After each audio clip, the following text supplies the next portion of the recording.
Morning guys, कशा आहोत? I hope sir ठीक असेल. म्हणजे माझा फर्स्ट दिवस शाळेचा गाईज बघू शकता. आज मी किती हॅप्पी आहे.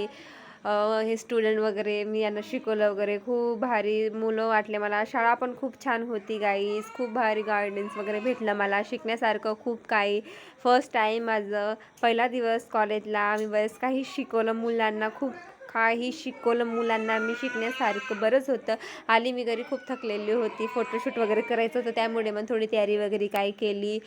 गाईज बघू शकता. मला साडी वगैरे कशी दिसते मला सांगा कमेंट करून नक्की. मी खूप बारीक वगैरे दिसत होती का, नक्की कमेंट वगैरे करून सांगा मला. बराच टाईम झाला तर मी खूप थकली होती, खूप दमली होती. तिथं मला खूप 11 ते 5पर्यंत शाळा वगैरे अटेंड केलं, त्यामुळे फर्स्ट टाईम बघू शकता. त्यानंतर आज फ्रेश वगैरे झाली, किट्टूसोबत खेळलं वगैरे, गप्पा वगैरे मारलं. मग आम्ही पाणीपुरी वगैरे खाण्यासाठी निघालो. काकाच्या मुलीं ते वगैरे आलेले होते, मग त्यांच्यासोबत सर्वच आलो. तिकडनं आलो, मग मम्मी भाजी वगैरे निवडत होती, मग स्वयंपाक वगैरे करायला